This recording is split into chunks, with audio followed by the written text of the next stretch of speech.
हुए धम्मभूमि के संस्थापक सर्वे भिक्खु डॉक्टर करुणाशील राहुल जी को सादर वंदना और धम्मभूमि और बीआरसी के टीम के सभी साथियों का मैं साधुवाद करता हूँ, धन्यवाद करता हूँ। आज मुझे एक सब्जेक्ट पे बोलने का मौका दिया है। डॉक्टर योगेश जी ने अभी आपके सामने बताया है जो सब्जेक्ट के बारे में बात हो रही थी। थोड़ी देर पहले डॉक्टर साहब जब आप बोल रहे थे तो आपकी आवाज ड्रॉप हो रही थी, तो आपके नेटवर्क में प्रॉब्लम है या मेरे नेटवर्क में नहीं प्रॉब्लम नहीं, है? तो मेरे नेटवर्क में हो गया, आपका ठीक आ रही है, आपकी ठीक आ रही ओके, है। Okay sir, okay. तो आज का जो सब्जेक्ट रखा है बीआरसी के माध्यम से, उसमें बताया है कि जो नौजवान है मूवमेंट और मिशन से वो थोड़ा सा दूर हो रहा है। थोड़ी सी चर्चा आज हम उस विषय पर करेंगे और मैं कोशिश करूंगा, क्योंकि समय एक जो हमारा प्रोग्राम है, जो ये टाइमिंग है, ये समयबद्ध प्रोग्राम है और इसमें हमें 1 घंटे के अंदर ही सारा का सारा जो प्रोग्राम है समेटना होता है।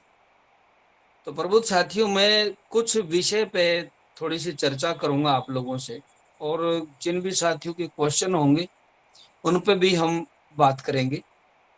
और आज का जो विषय डॉक्टर साहब ने भी बताया है कि महापुरुषों के मूवमेंट से दूर हो रहा है नौजवान, तो उसके हमें सिर्फ हमें ये नहीं बताना है कि हमें करना क्या है, सिर्फ ये उसके कारण नहीं बताने हैं।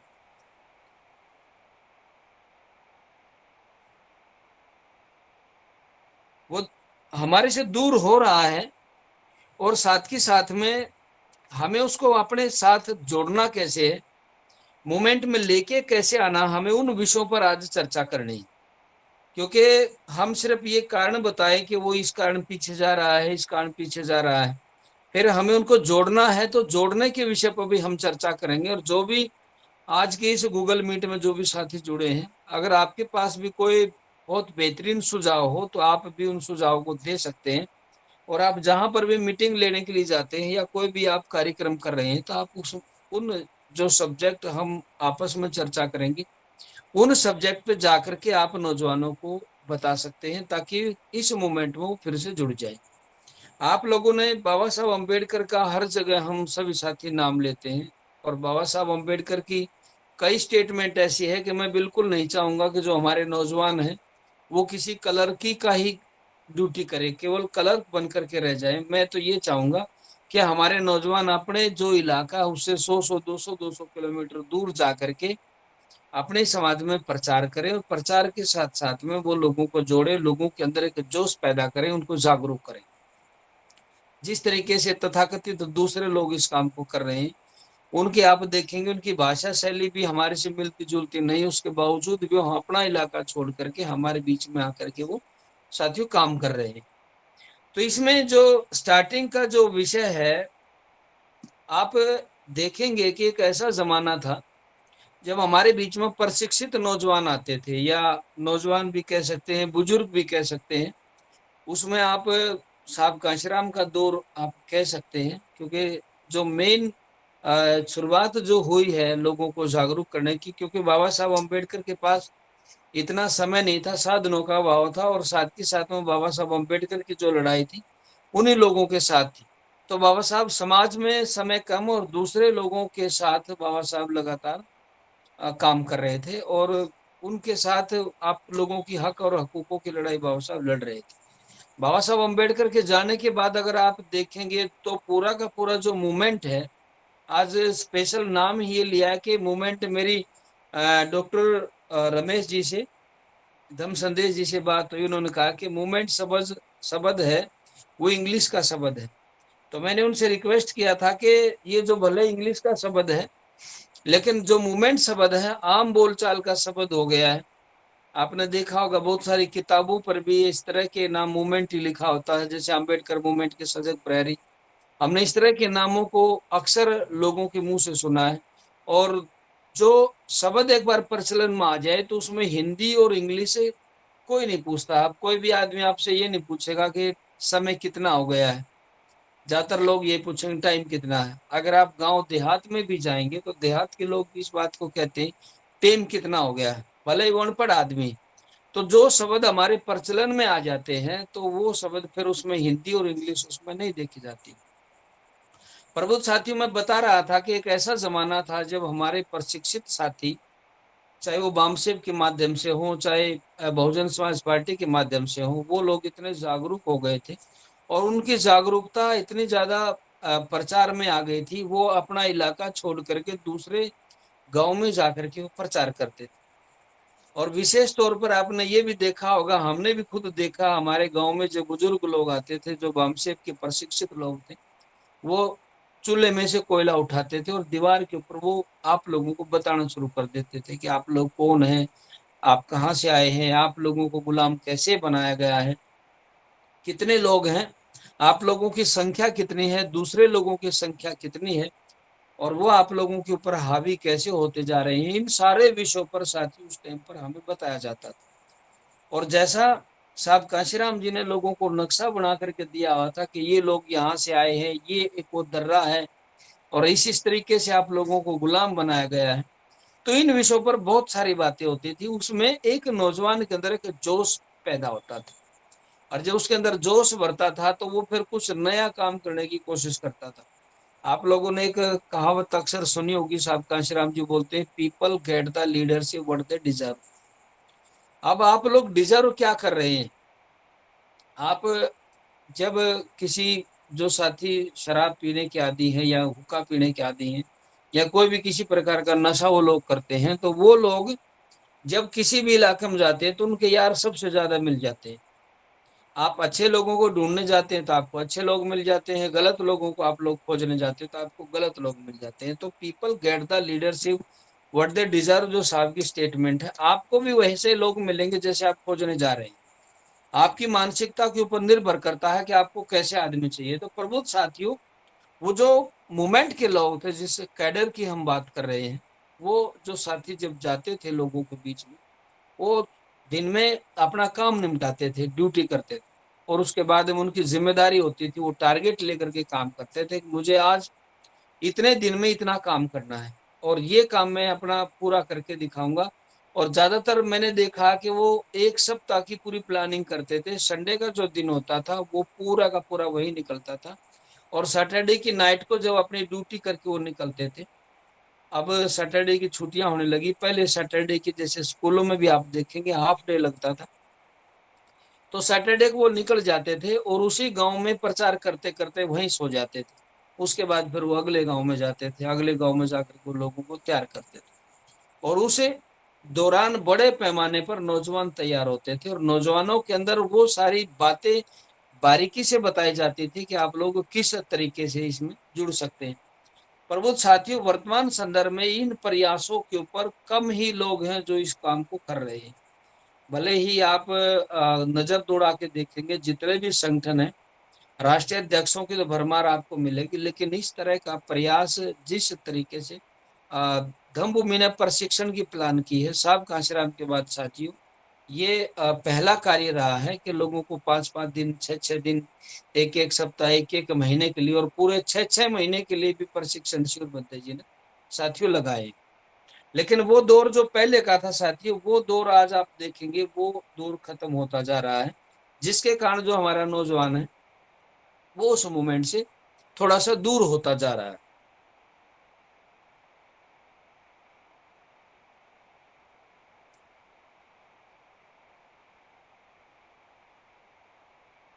दूसरा एक पॉइंट इसमें साथियों ये है कि जो दौर हमने देखा है, हमारे जो बुजुर्ग लोग थे, आपने देखा होगा कि वो बुजुर्ग अपनी जेब से पैसा खर्च करते थे, वो समाज के ऊपर डिपेंड नहीं होते थे, और जब वो समाज में जाते थे तो अपनी जेब से ही पैसा खर्च करते थे। साथ ही साथ में एक ऐसा दौर चला था कि लोग गुड़ और चना साथ लेके जाते थे, हो सकता है कहीं खाना मिले या ना मिले।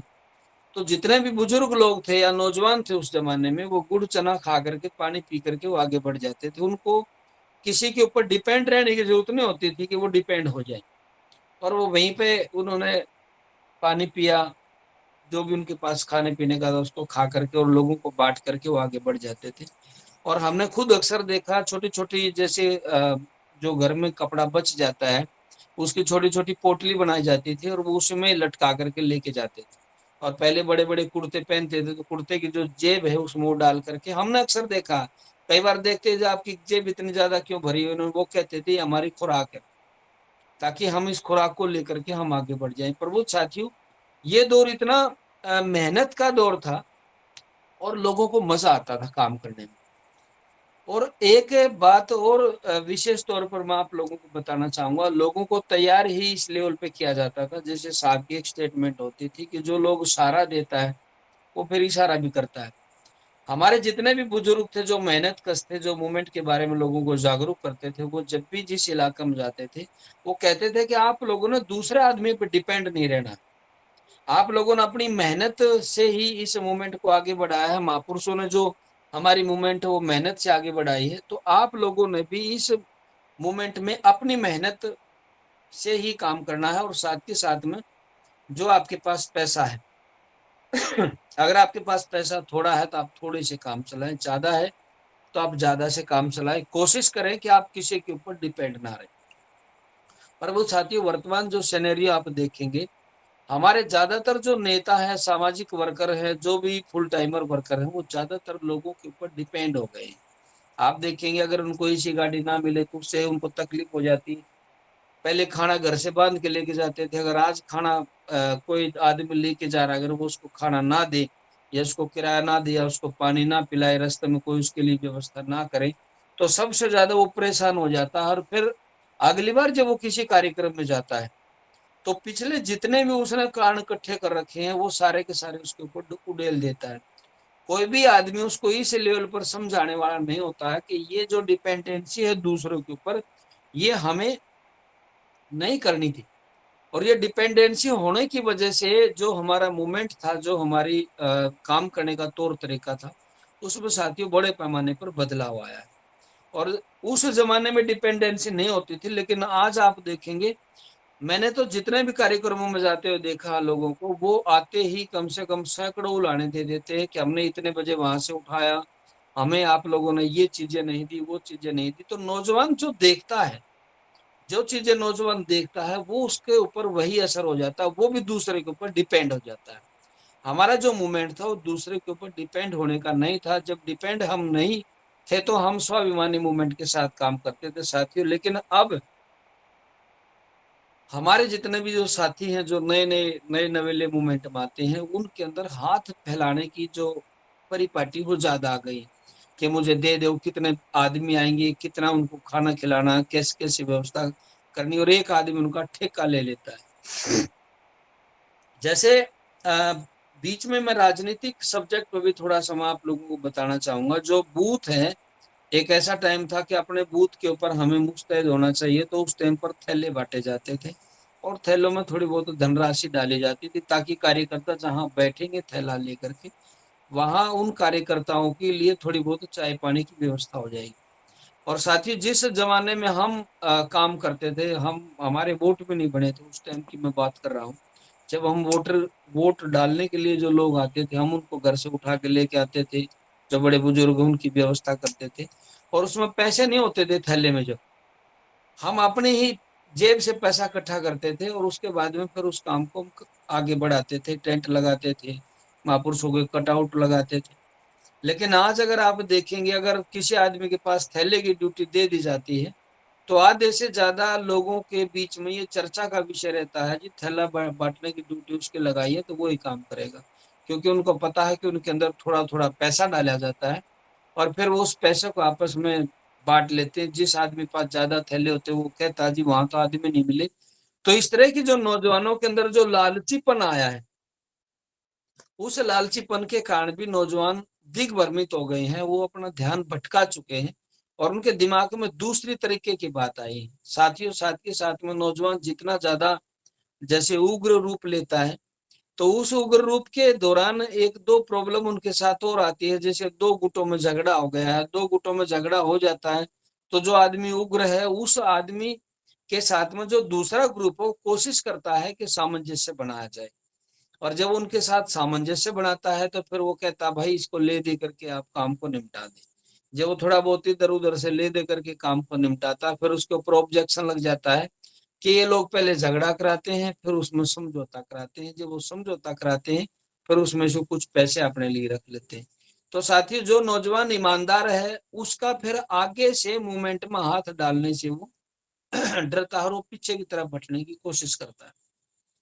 अगर कुछ नौजवान ऐसे हैं जिन्होंने कुछ लिया ही नहीं, अगर उनके ऊपर ऑब्जेक्शन लग जाता है तो उसके स्वाभिमान के ऊपर ठेस पहुंचती है और फिर वो पीछे हट जाता है। ऐसे बहुत सारे कारण हैं, क्योंकि मैं आम कार्यकर्ताओं के बीच में मैं जुड़ा रहता हूँ। मेरी कोशिश रहती है कि मैं ज्यादा नहीं तो एक दिन में 2 दिन में मैं डेली 1-2 गांव में जाने की मैं प्लान करता हूँ। मेरे 5-4 साथी हैं और उनके साथ हम 2-4 गांव में जाते हैं, लोगों को जाकर के फिर से हम तैयार करते हैं। और हकीकत ये है साथियों, मैंने जो ऑब्जर्व किया है, मैंने समाज में जाकर के देखा, समाज आज भी मूवमेंट का भूखा है। बशर्ते आपके पास वो टॉपिक्स होने चाहिए कि आपको काम कैसे करना है। तो इन विषयों पर बड़े पैमाने पर हमें काम करने की फिर से साथियों जरूरत है। और अगला पॉइंट इसमें ये है कि साहित्य का एक ऐसा दौर था, मैं जब मूवमेंट में काम करता था तो हम रोहतक में यूनिवर्सिटी के तरफ से एक हमारा संगठन बनाया गया था नौजवानों का। और उस विंग के दौरान हमने 2002 में भी एक कार्यक्रम किया था एमडी यूनिवर्सिटी रोहतक में।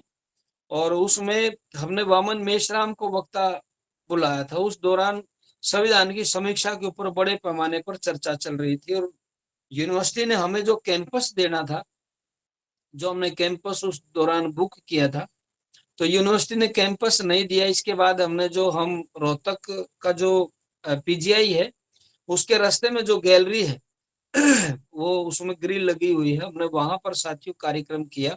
और उसमें सब्जेक्ट ये रखा था कि संविधान समीक्षा संविधान की नहीं, संविधान को लागू करने वालों की समीक्षा होनी चाहिए।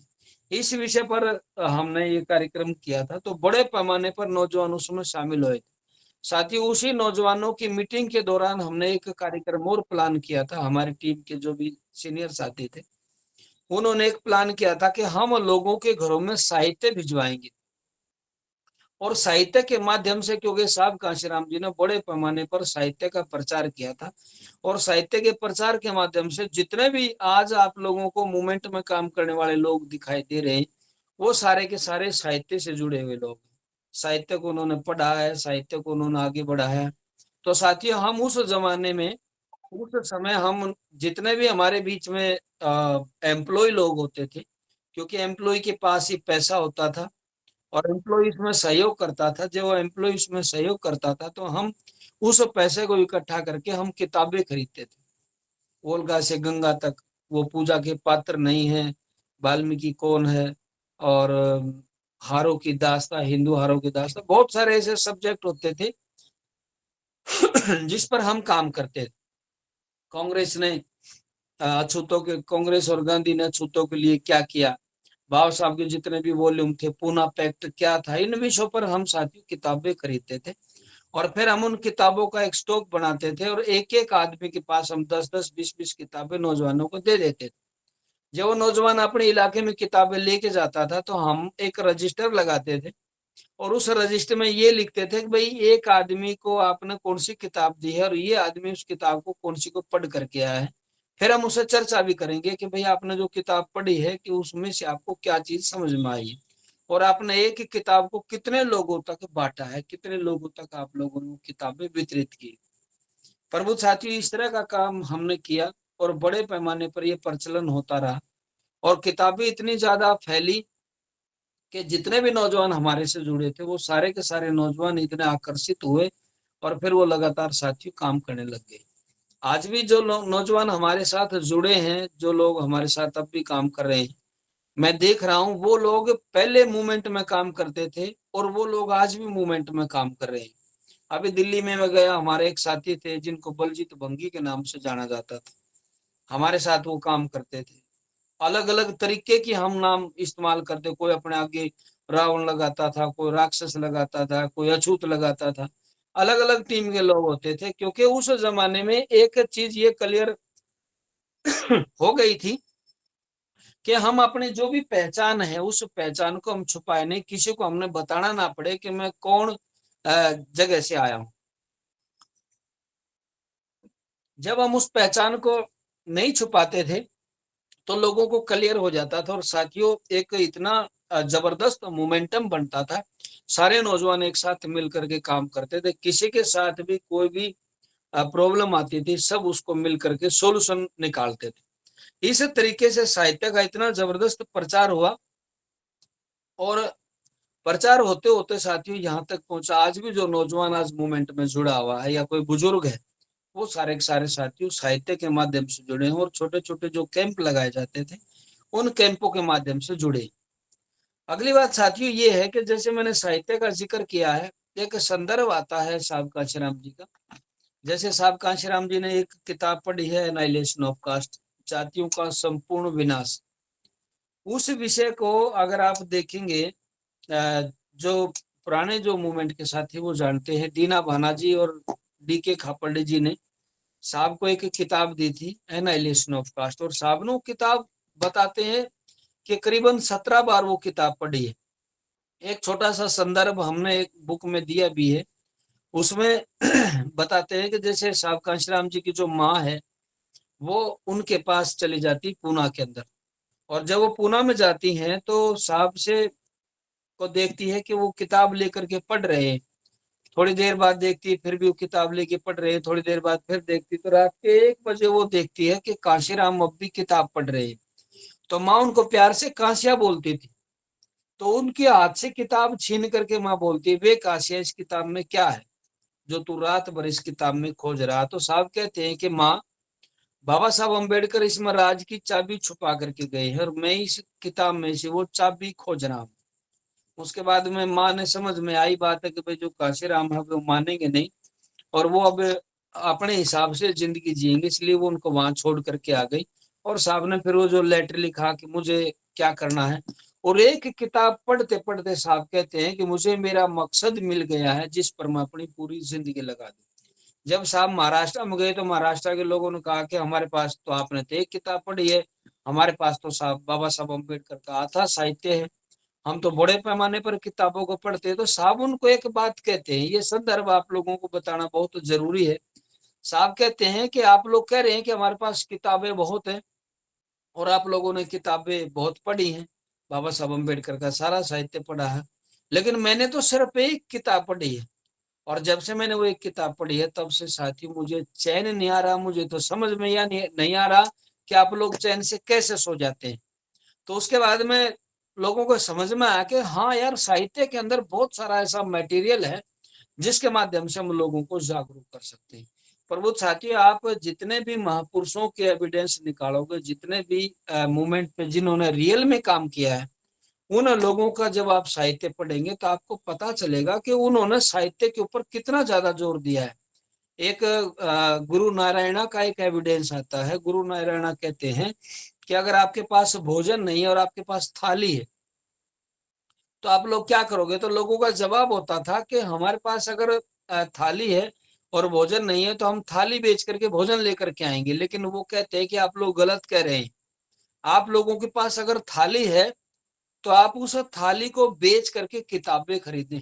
अगर आप किताबें लेकर के आएंगे तो आप लोगों के पास ज्ञान आएगा। जब आपके पास ज्ञान आएगा तो आप फिर से खाना भी उपलब्ध करा लेंगे, और अपने लिए आप थालियां भी खरीद लेंगे, बर्तन भी खरीद लेंगे। मतलब उन लोगों की, उन महापुरुषों की इतनी गंभीर सोच थी इन विषयों को लेकर के। लेकिन साथियों, वर्तमान संदर्भ में अगर आप देखेंगे, हमारे घरों में साहित्य की तो भरमार है, लेकिन वो सारी की सारी किताबें धूल फाक रही हैं। आप किसी भी वक्ता को जब आप अपने किसी कार्यक्रम में बुलाते हैं, आप उनसे एक बार पूछ के देखना कि आप लोगों ने पूरी एक किताब किस महापुरुष की पढ़ी। जब आप उनसे चर्चा करेंगे तो साथियों उनके पास एक भी साहित्य का एक भी किताब का जिक्र नहीं आएगा। वो कहेंगे जी हमने बाबा साहब की पढ़ी है, ज्योतिबा फुले की पढ़ी है, साहू जी महाराज की पढ़ी है, सबकी पढ़ी है। लेकिन उनको ये कह दो कि कितनी किताब आप लोगों ने पढ़ी है। अगर आप सही अर्थों में किसी साथी से चर्चा करने के लिए जाएंगे, अगर आपने ये पूछ लिया कि बाबा साहब के जितने वॉल्यूम है उनमें से 2-4 किताबों के आप नाम बताए, तो शायद ही कोई साथी इन चीजों को बता पाए। ज्योतिबा फुले जी का अक्सर जिक्र करते हैं, विद्या बिना आप लोगों की मती गई है, ये पूरा जो डायलॉग है। उन विषयों पर आप चर्चा करेंगे और आपने ये कह दिया कि ज्योतिबा फुले की किताबें कौन कौन सी हैं, तो मेरे ख्याल से साथियों सभी साथी उन किताबों को बता नहीं पाएंगे, क्योंकि साहित्य से हमारे बीच में जागरूकता आई। ज्यादातर दो ही किताबों का नाम लेते हैं, तो किसान का कोड़ा, एक दूसरा गुलामगिरी, दो का नाम लेते हैं, जबकि उनकी कई किताबें हैं। उन्होंने छत्रपति शिवाजी महाराज पर भी एक किताब लिखी है, अछूतों की कैफियत भी एक उन्होंने किताब लिखी है। उन्होंने एक अपना जो विरासत है, जिसको मेरा वसीयतनामा, एक उन्होंने वो भी किताबें लिखी हैं। और इन विषयों पर उन्होंने काफी काम किया है। प्रीस्ट एक्सपोज क्राफ्ट, इंग्लिश की भी उन्होंने किताब लिखी। तो ऐसा साहित्य लिखा हमने, साथियों उन साहित्य को फिर से पढ़ना चाहिए, और साहित्य के माध्यम से ही जितने भी मूवमेंट के साथी हैं वो सारे के सारे सुधरे। अगला कारण साथियों इसमें ये है नौजवान जो मूवमेंट से दूर भाग रहा है। हमारा कोई भी वक्ता साथी किसी कार्यक्रम में जाता है, वहां जाकर के जब वो भाषण देता है, तो वहां जाकर के वो जिस तरीके से बात रखता है, वो डायरेक्ट उसके दिमाग में जो चीज घुसी हुई है वो वही चीज उनको पढ़ाना शुरू कर देता है। एक बार की बात है, हम अलीगढ़ में कैंप में थे, 10 दिन का श्रामणेर शिविर था। हम सारे के सारे श्रामणेर बने, धम्मभूमि के जितने भी टीम के साथी थे सभी श्रामणेर बने। और वहां बंते जी ने मुदिता के ऊपर बड़े पैमाने पर जोर दिया कि आप लोगों के चेहरे पर मुस्कान रहनी चाहिए हमेशा के लिए। आप किसी भी बात को कह रहे हैं तो आपके चेहरे पे किसी भी तरह की इस तरह गंभीरता ना हो। आप अगर किसी के साथ बात करेंगे, अगर आपके चेहरे पे हल्की सी मुस्कान है, तो वो आदमी आप लोगों की बात को सुनेंगे। आपने मुदिता में समाज को रखना है, मुदिता के लिए बताना। साथियों, हम एक गांव में गए, कार्यक्रम खत्म होने के बाद में जब हम उस गांव में पहुंचे, तो वहां हमने कम से कम देखा वो खेती और मजदूर महिलाएं उस कार्यक्रम में शामिल होगी। कम से कम 50-60 महिलाएं खेत से आई, और उन्होंने आते ही बैठ के, और बैठने के बाद में हमारे टीम के साथी ने अपनी बात बताना शुरू कर दिया। उन्होंने कम से कम 40 मिनट तक मुदिता के ऊपर चैप्टर पढ़ाया उन महिलाओं को। मुदिता ये होती है, मुदिता से ये करना चाहिए, मुदिता से वो करना चाहिए। और जब कार्यक्रम खत्म हुआ तो उनमें से कम 8-10 महिलाओं ने ये कहा, जी मुदिता होती क्या है। पर वो साथी, हमारे दिमाग में जो चीज भरी हुई है, हमने वो चीजें लोगों के पास जाकर के उड़ेलनी नहीं चाहिए। हमें ये देखना है कि हमारे सामने जो श्रोता है वो किस लेवल के। अब आपके सामने कोई श्रोता है, बिल्कुल देहाती लोग बैठे हुए, और आप वहाँ इंग्लिश में भाषण दे रहे हैं, तो आपके भाषण देने का कोई उसमें फायदा नहीं होगा, कोई उसमें औचित्य नहीं है। तो हमें उसी हिसाब से अपना लोगों का टेस्ट देखना चाहिए। और मेरे मन में जितने भी चीजें भरी हुई है, मैं वो सारी बात ना उड़ेलूं। आज जैसे आप लोगों ने चैप्टर रखा है कि हमें इस चैप्टर पर बात करनी चाहिए, पिछले दिनों अलग अलग विषयों पर चैप्टर रखा जाता है, तो हमें जो चैप्टर दिया गया, जो सब्जेक्ट दिया गया, हमें उस सब्जेक्ट के दाएं बाएं तो घूमना चाहिए, और दाएं बाएं घूम करके हमें वापस आ जाना चाहिए। मैं देख रहा हूँ साथियों, आज ज्वाइनिंग में बहुत सारे ऐसे साथी, कोई गुप्ता लिखे हुए, कोई ठाकुर लिखे हुए हैं, ऐसे बहुत सारे साथी हमारे कार्यक्रमों में जुड़ते जा रहे हैं। हालांकि हम सार्वजनिक बात कर रहे हैं, हमारा कोई ऐसा विषय नहीं, हम किसी को नीचा दिखा रहे हो। हम तो नौजवानों को अपना जो महापुरुषों का मिशन उससे जोड़ रहे हैं। फिर भी अगर कोई आदमी अपनी आईडी गलत नाम से बनाता है, तो उससे रिक्वेस्ट है वो अपनी आईडी थोड़ा सा सही नाम से बनाए, और किसी भी कास्ट बेस का आदमी इसमें ज्वाइन हो सकता है, क्योंकि हम सार्वजनिक और सार्वभौमिक बातें साथियों कर रहे हैं। इसलिए हमें किसी भी कार्यक्रम में जाने से पहले हम थोड़ा सा तैयारी करके जाएं, प्रिपेयर हो जाए कि हमें आगे जाकर के किस तरीके से बताना। तीसरा इसमें साथियों एक छोटा सा पॉइंट ये है, हम जिस क्षेत्र में जा रहे हैं हमें उस क्षेत्र की जानकारी होनी चाहिए, और उस क्षेत्र की जानकारी के साथ साथ में पहले हम भूमिका बनाए, पहले हम लोगों से बातचीत कर ले, फिर हम जब बोले तो भूमिका बनाए, फिर वहां की जो समस्याएं हैं हम उन समस्याओं को, जो वक्ता साथी है वो चर्चा करें, और फिर समस्या के बाद में जब आपके पास पूरा का पूरा जब आप माहौल बनाए, तो उसके बाद में आप फिर उन समस्याओं का समाधान बताए। फिर समाधान बताने के बाद में फिर आप उस कार्यक्रम में जब पहुंचे तो उसका मूल्यांकन करें, और मूल्यांकन करने के बाद में आप जहां गए हैं, जहां आप वक्ता के रूप में बातचीत रख रहे हैं, फिर आप उन लोगों को काम दे दें कि मैं अगली बार जब आपके बीच में आऊंगा तो आप लोगों ने ये काम हमारा करके रखना है। आपने देखा होगा जो धम्मभूमि के जितने भी प्रशिक्षण शिविर हैं उसमें ऐसे ही किया जाता है, पहले भूमिका बनाई जाती है, फिर उन समस्याओं को उठाया जाता है, फिर उनका एनालिसिस किया जाता है, और फिर सारा काम करने के बाद में लास्ट का जो 1 घंटा होता है उसमें लोगों को काम दिया जाता है कि भाई अब आप लोगों ने इतना समय है, हम 1 महीने बाद फिर से कोई कार्यक्रम रखेंगे, तब तक आप लोगों ने ये काम हमें फोन पे भी बता देना है, या कैसे करना है, वो सारी की सारी साथी उनके सामने योजना रखी जाती है। तो हमें भी जो वक्ता साथी हैं, थोड़ा सा इन बातों का ध्यान रखें, जिससे नौजवान आप लोगों से दूर ना भागे, ताकि नौजवान आप लोगों से जुड़ जाए, और नौजवान एक बार जब जुड़ जाता है फिर वो कभी भी आप लोगों से दूर नहीं भागता है। तीसरा साथी, इसमें एक पॉइंट में लास्ट का एक ये इसमें ये बताऊंगा, उसमें ये है कि जैसे आप किसी भी नौजवान से जब आप बात करते हैं कि जी आप कहाँ क्या करते हैं, तो वो बोलता है जी मैं कैडर दे रहा हूँ। अगर आपने उनसे पूछ लिया भाई कैडर होता क्या है, जो कैडर की फुल फॉर्म है वो क्या होती है, कैडर का एक सब्जेक्ट है, उन्होंने कहा जी कैडर तो कैडर होता है, इसमें कैडर की क्या बात है। भाई आप कैडर देने लोगों के पास जा रहे हैं, तो जब आप कैडर देने पहुंच रहे हैं तो उस कैडर का मीनिंग भी होता है। आपका नाम अगर पंकज है तो पंकज का एक अर्थ है।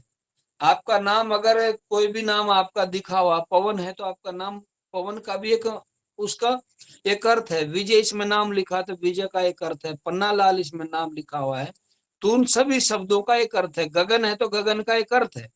हर एक चीज का, हर नाम का उसका एक अर्थ होता है। तो कैडर का भी अर्थ होता है। बोला जी कैडर तो कैडर होता है, कैडर का क्या मतलब होता है, कैडर तो स्पष्ट है, बिल्कुल कैडर ही होता है। साथियों, हमें किसी भी तरीके से जब हम किसी विषय पर काम करने के लिए जाएं, तो पूरी हम जानकारी लेकर के जाएं। और साथ ही साथ में, जैसे आप कोई भी योजना बनाते हैं, जब आप लोगों के बीच में जाते हैं, तो आपने देखा होगा जितने भी दूसरे लोग हैं जो आपके बीच में काम करते, वो चौराहों पर खड़े होकर के योजना नहीं बनाते, वो बंद कमरों के बीच में योजना बनाते हैं, वहीं पर ही अपना प्रशिक्षण देते हैं। और हमारा जब भी कोई बंदा थोड़ा सा जब मूवमेंट को जान जाता है, तो सबसे पहले वो चौराहों पर जाकर के बड़ी बड़ी पंचायत करता है और पूरी योजना उनके सामने रख देता है भाषण के माध्यम से। और जो भाषण के माध्यम से रखता है, तो वो बात दूसरों को समझ में ज्यादा आ जाती है और हमारे समझ में कम आती है। दूसरे लोग उन बातों को ज्यादा फॉलो करते हैं। मैं आप लोगों की जानकारी के लिए एक बात बता देना चाहता हूँ। साहब काशीराम जी की कैडर की जितने भी योजना थी, वर्तमान जो सरकार है उसने सारी की सारी योजनाएं लागू कर रखी हैं। ये बातें मैं आप लोगों को अलग से किसी दिन बताऊंगा, उन्होंने किस तरीके से साहब की जो योजनाएं थी उन्होंने अमली जामा पहना रखा, कि कैसे लोगों में जाकर के काम करना, किस तरीके से राजनीति को लंबे समय तक जिंदा किया जा सकता है, उन विषयों पर वो लोग साथी काम कर रहे हैं।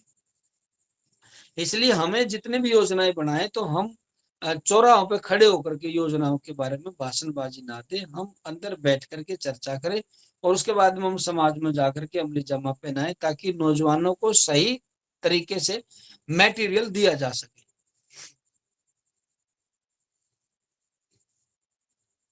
और आज का अगर आप दौर देखेंगे, जैसे नौजवान हमारे कार्यक्रमों से जैसे दूर भाग रहा है, तो उसमें आप एक चीज यहाँ नोट करेंगे साथियों, वो एक ऐसे चौराहे पर खड़ा हुआ है, ऐसे चौराहे पर खड़ा है, उसको ये नहीं पता कि मुझे जाना किधर है। वो किसी भी तरह चल पड़ता है, किसी भी आदमी ने उनके सामने झंडा दिखा दिया, जिंदाबाद मुर्दाबाद कर दी, तो उसके पीछे पीछे ही वो हो लेता है। साथियों, हमें नौजवानों को बड़े पैमाने पर फिर से जागरूक करने की जरूरत है। जो आदमी के पास जैसा मटेरियल है, कोई आदमी मूवमेंट को जानता है वो लिख सकता है, कोई आदमी मूवमेंट पर भाषण देना जानता है वो भाषण दे सकता है, कोई साथी गीत गाना जानता है मूवमेंट पर गीत गा सकता है, कोई कविताएं लिख सकता है। जो आदमी जिस तरीके का काम कर सकता है, कोई डॉक्टरी लाइन का आदमी है तो डॉक्टरी के माध्यम से भी लोगों को जागरूक कर सकता है। वो अपना प्रोफेशन जिस काम में वो कर रहा है, कोई एम्प्लॉयमेंट पे काम कर रहा है, तो हम उनको एम्प्लॉयमेंट के लिए भी हम तैयार कर सकते हैं कि हम सेल्फ एम्प्लॉय कैसे बन सकते हैं। जो जो साथी मूवमेंट में जिस तरीके की उसके पास में काम करने की शैली है, वो उसी शैली से नौजवानों के अंदर आकर्षण पैदा कर सकता है और नौजवानों को गुमराह होने से वो साथी बचा सकता है। और इस तरीके के जो मैंने कई आपके बीच में परिणाम बताए हैं, जिससे नौजवानों के अंदर आकर्षण खत्म होता जा रहा है। और वो आपने देखा होगा कि कई बार नौजवानों के बीच में ऐसे भी मैंने झगड़ेबाजी देखे हैं कि वो जब चौराहे पर जाते हैं, वहां जोश में आकर के वो जिंदाबाद मुर्दाबाद करते हैं, साथ में दो चार गाड़ियों को तोड़ देते हैं, उसके बाद में फिर उनको पुलिस पकड़ लेती है और पुलिस पकड़ने के बाद उन पर लंबे समय तक केस चलता है। फिर वो एक लोगों के बीच में एक ऐसी पहचान बन जाती है। वो कहता है कि देखो, उनके माँ बाप जो पड़ोसी हैं वो भी ये कहते हैं कि बेटा देखो, फला का लड़का वहां गया था भाषणबाजी देने के लिए, उसको पकड़ लिया और वो 6 महीने में जेल से छूट के आया। तो जो बाकी नौजवान है उनके भी रास्ते बंद कर देता है। हमारा मकसद ऐसा नहीं है कि हम किसी भी तरीके का आंदोलन करें और उस आंदोलन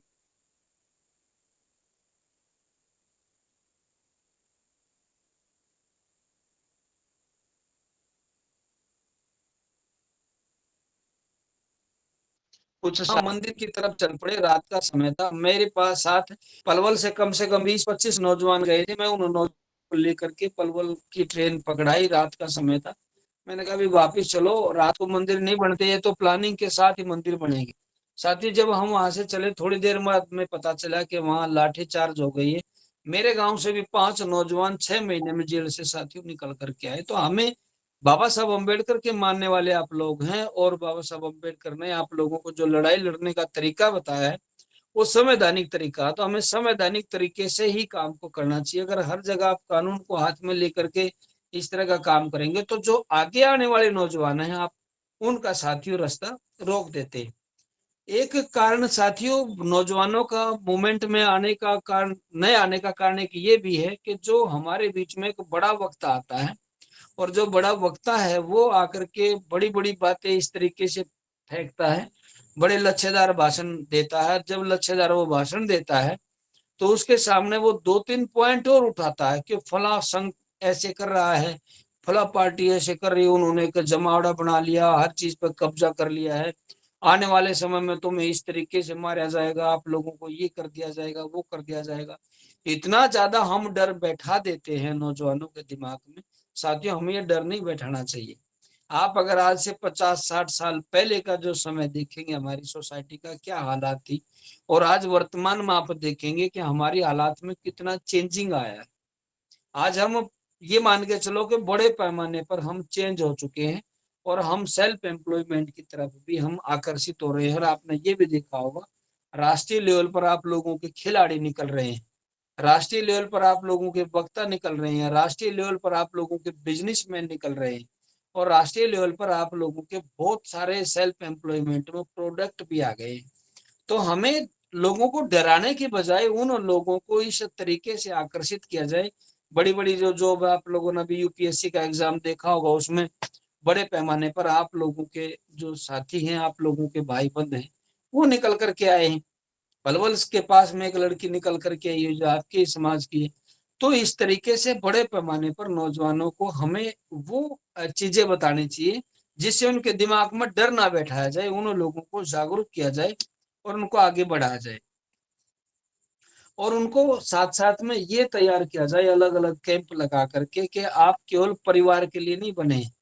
आज अगर नौजवानों से आप पूछेंगे, मैं एक छोटा सा संदर्भ आप लोगों को बताना चाहूंगा। तथागत बुद्ध का एक संदर्भ है। उनसे पूछा जाता है, जो ब्रह्म संपत्ति की घोषणा है, मैंने इसमें चैप्टर में दिया है बुद्ध जीव बनाम चमचा में। इसमें उनसे पूछा गया है कि जी आपकी जो आपने जो ज्ञान प्राप्त किया है उसका आपका मकसद क्या है। तो तथागत ने जवाब दिया कि संसार लंबे समय से अंधकार में है और अंधकार की स्थिति ऐसे है जैसे आज तक सूर्य ही ना देखा हो। संसार के लोग बिना देखे बिना जाने ही बात मान लेते हैं। वे लंबे समय से अंधकार में हैं जिसके कारण वे अंधविश्वासी हो गए हैं। वे गलत मान्यताओं और परंपराओं में जकड़े हुए हैं। इसलिए संसार में दुख ही दुख है। जो इन परंपराओं और गलत मान्यताओं में जकड़े हैं वे लोग गुलाम हो गए हैं। गुलाम दूसरों के अधीन है, दुखी है, दीनहीन है। उन दुखी लोगों के अंधकार की बेड़ियों को तोड़कर अंधकार से प्रकाश में लाना ही मेरे ज्ञान प्राप्ति का मकसद है। साथियों, ये बुद्ध एंड इस धम्मा के अंदर ये चैप्टर दिया गया है कि बुद्ध कह रहे हैं तथागत कि मेरी ज्ञान प्राप्ति का मकसद है कि जो लोग अंधकार में हैं, जो गलत मान्यताओं में चले गए हैं, उनकी मान्यताओं को खत्म करके और उनको मैं प्रकाश में लाना चाहता हूं। ऐसा लगता है जैसे उन्होंने लंबे समय तक सूर्य को देखा ही ना हो। और अगर आज आप नौजवानों से पूछेंगे भी आपकी ज्ञान प्राप्ति का मकसद क्या, तो वो बोलता है जी अच्छी सी नौकरी मिल जाए, बढ़िया जगह में कोचिंग लूंगा, या तो मैं विदेशों में जाकर के पढ़ाई करूंगा और उसके बाद में फिर मेरी अच्छी जगह शादी हो जाए, बढ़िया सा मकान बन जाए। इस तरह की वो आप लोगों को जवाब देता है। जबकि हमारे महापुरुषों की ज्ञान प्राप्ति का जो मकसद है वो बिल्कुल ही अलग है। वो कह रहे हैं कि हमने समाज को दिशा देनी। साहब काशीराम की ज्ञान प्राप्ति का मकसद देखो, पूरी दुनिया को राजनीतिक रूप से इकट्ठा कर दिया। बाबा साहब अम्बेडकर के ज्ञान प्राप्ति का मकसद देखो, लोगों के एक रास्ता दिखा दिया, लोगों को रास्ता दिया, और लोगों को जो गंदगी के ढेर में बैठे हुए थे उनको आज राजा बना दिया। तो बाबा साहब अम्बेडकर की देन है। और आप तथागत की बात करें, उन्होंने कहा कि मैं पूरी दुनिया को अंधकार से बाहर निकालना चाहता हूँ। और आज बनते करुणाशील राहुल जी काम कर रहे हैं धम्म के क्षेत्र में। आप देख रहे हैं कि पूरे भारत भर में एक धम्म के क्षेत्र में एक बूम आया, मूवमेंट खड़ी हो गई है। और पहले आपने देखा होगा बड़े पैमाने पर बुजुर्ग लोग ही कार्यक्रमों में दिखाई देते थे। पर वो साथियों, हमने देखा कि जब भी किसी कार्यक्रम में जाते थे लोग कहते थे ये बूढ़ों का धर्म है। लेकिन जब से धम्म भूमि ने धम्म कारवां की शुरुआत की तो बड़े पैमाने पर धम्म कारवां में नौजवान निकलना शुरू है। पहली बार सड़कों पर अगर नौजवान देखे तो धम्म भूमि ने धम्म कारवां के माध्यम से नौजवानों को सड़कों पर उतारा है। बाबा साहब के जो गाने हैं, महापुरुषों के जो गीत हैं, बंद कमरों में बैठ के सुने जाते थे। पहली बार आपने देखा होगा सड़कों के ऊपर नौजवान गीत गाते हैं और आगे बढ़ रहे थे। अगला साथी पॉइंट ये है, जागरूकता की कमी होने के कारण हमारे जो साथी हैं वो मूवमेंट से तो दूर भाग रहे हैं, लेकिन साथ के साथ में कहीं कहीं वो जय भीम भी कर लेते हैं थोड़ा सा। और साथ साथ में भी सावन का महीना आएगा और वो हमारे जो साथी हैं वो जल लेने के लिए जाएंगे किसी भी धार्मिक स्थान पर। और जब वो वहां से वापस आएंगे तो देखेंगे वो कह रहे हैं जी हम तो बाबा साहब को मानते हैं। और साथ के साथ में उसके ऊपर बाबा साहब की भी फोटो लगा लेते हैं। हम दो नाव में सवार ना हो। अगर आप लोगों को उस परिपाटी को फॉलो करना है तो आप बड़े शौक से करिए। हम मानते हैं भाई आप हमारी विचारधारा के लोग नहीं है, कम से कम आप दूर आचरण ना करें। तो नौजवानों को ये चीजें आप लोगों ने समझानी होगी, जो साथी आज मूवमेंट से जुड़े हुए। उन लोगों की जिम्मेदारी ज्यादा बनती है कि आप लोग अगर जिम्मेदारियां निभाएंगे तो आप उनको निकाल सकते हैं। साथियों, हमने ये काम किया है काफी जगह। जब हमने मीटिंग ली है और हम लोगों को जब सारी बात डिस्क्लोज करके बताई है तो बड़े पैमाने पर वहां से लोगों ने जाना बंद किया है और अपने काम धंधों की तरफ उन्होंने कोशिश की है कि हम अपने रोजगारों को स्थापित करें, अपने काम को हम आगे बढ़ाएं। अगला साथी पॉइंट इसमें ये है कि सोशल मीडिया पर हम बहुत सारा ऐसा मटेरियल है गलत परोसते हैं। हम लोगों के बीच में गलत चीजें फैलाते हैं। और हम कोई भी विचार उठाया उसके ऊपर एक ठप्पा लगा देते हैं। और उस पर ठप्पा ये लगाते हैं, ऐसा साहब का श्रीराम ने कहा था। एक नौजवान साथी था, हिसार के पास एक गांव था, उन्हें कहा कि साहब कांशीराम ने कहा कि मैं करोड़ों कांशीराम पैदा करूंगा और देखना हर घर में कांशीराम पैदा हो जाएगा। साथियों, हर घर में साहब कांशीराम कैसे पैदा हो सकते हैं? मैंने पूछा भाई ये बात आपने जो बताई है ये बात लिखी कहाँ गई है? तो साथियों उसने कहा कि आप ज्यादा विद्वान हैं और आप लोगों के पास किताबों का ज्यादा ज्ञान है, इसलिए आप हमारी टांग खींच रहे। मैंने कहा यार टांग खींचने की तो बात ही नहीं हो सकता है। जो बात आपने पढ़ी हो और वो बात मेरी नॉलेज में ना आई हो, कम से कम मैं उस बात को दुरुस्त कर लूंगा और ताकि और लोगों तक भी मैं ये बात पहुंचा पाऊंगा। तो साथियों उन्होंने मेरे को दो चार और भी गालियां सुनाई, फिर उसने मेरा नंबर ब्लॉक कर दिया कि आप लोगों से बात करने का कोई फायदा नहीं है। हमें कभी भी गलत चीजें समाज में नहीं परोसनी चाहिए। एक भाई ने किताब लिखी है, पंजाब से है, उन्होंने एक संदर्भ दिया, उसमें बोलते हैं साहब कांशीराम की शर्ट फटी हुई थी। और जब शर्ट फटी हुई थी तो साहब को कहते साहब आपकी शर्ट तो फटी हुई। तो साहब कहते हैं उस किताब में लिखा हुआ है, कह रहे तो मेरी शर्ट को देख रहा है, मेरे समाज की बहन बेटी की तो सलवार फटी है। पर वो साथियों साहब कांशीराम जी ने ऐसे इस तरह के शब्दों का इस्तेमाल कभी नहीं किया। आज एक महिला ने और पोस्ट डाल रखी है बहादुरगढ़ से, वो बोलती है साहब कांशीराम कहते हैं कि जो इस बिरादरी के लोग हैं वो दूध की उबाल की तरह आते और पेशाब के जैसे झाग होते ना ऐसे वो बैठ जाते। साथियों साहब ने कभी भी समाज का मनोबल गिराने का एक भी टॉपिक नहीं किया। साहब ने हमेशा मनोबल आगे बढ़ाने की बात की है। साहब ने कहा कि तुम मुट्ठी भर नहीं हो, तुम तो भारी संख्या में हो, तुम हाथी की तरह विशाल हो। तो हमें गलत चीजें जो हमारे बीच में जो साथी परोसता है तो हमें उसके एविडेंस मांगने चाहिए और हमने उनका विरोध भी करना चाहिए। ऐसा नहीं अगर कोई आदमी लेखक हो गया तो वो किसी भी बात पर एक ठप्पा लगा देगा कि जी ये ऐसा साहब ने कहा। तो सोशल मीडिया पर जो गलत चीजें परोसी जा रही हैं उसका जागरूक नौजवानों को, जागरूक साथियों को उसका साथियों विरोध करना चाहिए। क्योंकि अगर आप लोग गलत चीजों का विरोध नहीं करेंगे तो फिर आने वाले समय में गलत बातें ही आपके बीच में आएंगी। आने वाले जितने भी लोग हैं वो उसी का एविडेंस देंगे, उसी का संदर्भ देंगे। इसलिए हमें इस तरह का काम नहीं करना चाहिए। दूसरा साथी, जब नौजवान साथी घरों से निकलते थे, मैंने वो दौर देखा है, जब हम अगर किसी के घर में हम रुके हैं तो वो हमें इस नजर से देखते थे कि जैसे ये आदमी बहुत ही निकृष्ट लोग हैं, ये घर से फालतू लोग हैं। और मैं एक जगह रुका हुआ था, हम दो साथी मीटिंग की तैयारी कर रहे थे। अगले दिन बंते जी जब सिविल में थे, हमारी तरह ड्रेस पहनते थे, जब भिक्षु नहीं बने थे, तो बंते जी का कार्यक्रम था। बंते जी ने कहा भाई दो साथी चले जाओ, वहाँ एक आदमी है हमारा कार्यकर्ता, उसके घर में आप लोग रुकेंगे और वहां रुकने के बाद में आप लोगों ने वहां प्रचार करना। साथियों, हम 3 दिन उसके घर में रुके। जैसे सुबह जल्दी उठे, सुबह जल्दी उठ करके, सर्दी का मौसम था, हम नहाने के लिए तैयार हुए, तो उनके घर वालों ने इस तरीके से हमारे साथ बात करी, आप तो बाद में भी नहा सकते हैं, आपको पता होना चाहिए हमारे बच्चे स्कूल जाएंगे और आप लोगों का काम इतना इम्पोर्टेंट नहीं है जितना बच्चों का स्कूल जाना इम्पोर्टेंट है। साथियों, ये चीजें हमने बहुत जगह झेली हैं। एक कार्यकर्ता को सामने खाना भी जब उनके सामने रखा जाता था तो इस तरीके से वो लोग पेश आते थे कि जैसे ये लोग उनके जो बेगारी पर था के मजदूर हैं और इनको जल्दी से खाना खिला करके घर से बाहर निकालो। और इतनी सारी सुनने को बातें मिलती थी कि बड़ा बुरा लगता था। अब साथियों, हम जैसे लोग थे, हम लोग इसलिए झेल पाए क्योंकि हम मूवमेंट के लोग थे और हमने साहब का आश्रम के कैडर को, बंते जी के प्रशिक्षण को बहुत नजदीकी से देखा सुना है, तो इसलिए हम जिंदा रह पाए। नहीं तो साथियों, अगर किसी भी नौजवान को आप लेके जाएंगे, 4 आदमी उसको गालियां सुना देंगे, तो अगली बार फिर वो हिम्मत नहीं कर पाएगा। तो हमारे बीच में कोई भी कार्यकर्ता काम करता तो हमें उसको प्रोत्साहन करना चाहिए, प्रोत्साहित करना चाहिए।